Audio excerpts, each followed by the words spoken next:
So guys हम अपने रोजाना के हिंदी के बोलचाल में इस तरह के वाक्य को तो बोलते ही है, जैसे कि वह दिन भर खेलता रहता है, हम दिन भर काम करते रहते हैं, तुम दिन भर टीवी देखते रहते हो, और नेहा दिन भर खाना बनाती रहती है। तो यहाँ कॉमन क्या दिख रहा है? यहाँ कॉमन है कि कोई करता है जो दिन भर किसी काम को करता रहता है, करती रहती है, करते रहते हैं।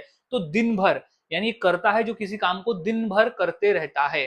तो आज हम ऐसे ही वाक्य की इंग्लिश इंग्लिश फॉर्मूले की मदद से सीखने वाले हैं, और इंग्लिश फॉर्मूले की मदद से इतनी आसानी से सीखेंगे कि इस क्लास को करने के बाद से आप ऐसे वाक्य को इंग्लिश में बोलना शुरू कर दोगे।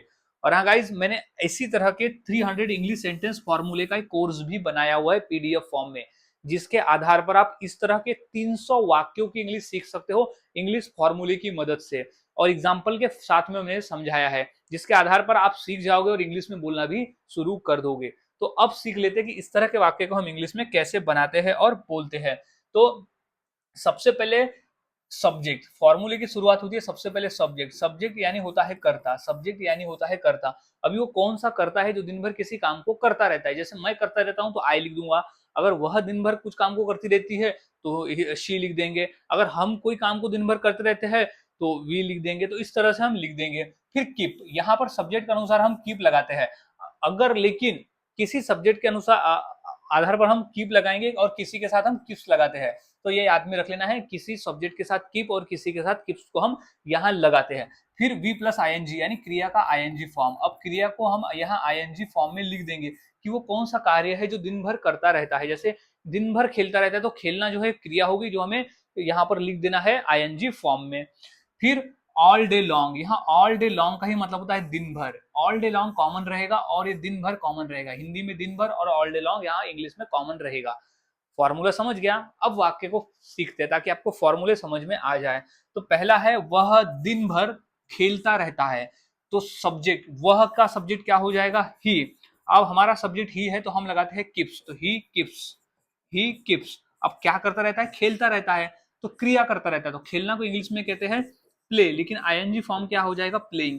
तो ही कीप्स प्लेइंग, कब? दिन भर, तो all day long, all day long यानी दिन भर। तो वह दिन भर खेलता रहता है।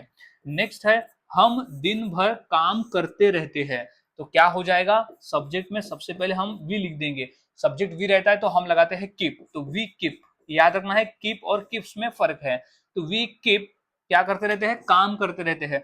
तो वी कीप वर्क, वर्क यानी काम करना, लेकिन हमें आईएनजी फॉर्म में लिख देना है वर्किंग। वी कीप वर्किंग, कब? दिन भर। तो क्या हो जाएगा? All day long. तो हम यहाँ लिख देंगे ऑल डे लॉन्ग यानी दिन भर। तो गाइज इस तरह से वाक्य बनते हैं और बोले जाते हैं, बहुत आसान है। नेक्स्ट है तुम दिन भर टीवी देखते रहते हो।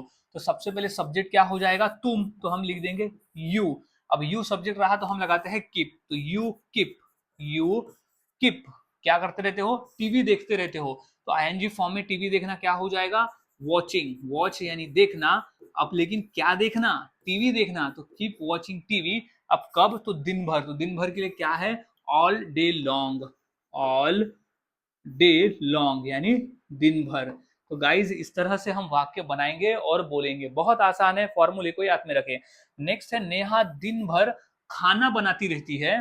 तो सब्जेक्ट है सबसे पहले नेहा, फिर हम नेहा अगर हमारा सब्जेक्ट है या कोई अगर नाम हमारा सब्जेक्ट है तो हम लगाते हैं किप्स यानी एस लगा देते हैं। तो नेहा किप्स, नेहा किप्स क्या करती रहती है? खाना बनाती रहती है। तो क्रिया क्या है? खाना बनाना, तो उसको हम कहते हैं कुक। तो आईएनजी फॉर्म में आ जाएगा कुकिंग। तो नेहा कीप्स कुकिंग क्या हो जाएगा? All day long, all day long यानी दिन भर। तो गाइज हम इस तरह से वाक्य बनाते हैं और बोलते हैं, बहुत आसान है, फॉर्मूले को याद में रखें और प्रैक्टिस करते रहे।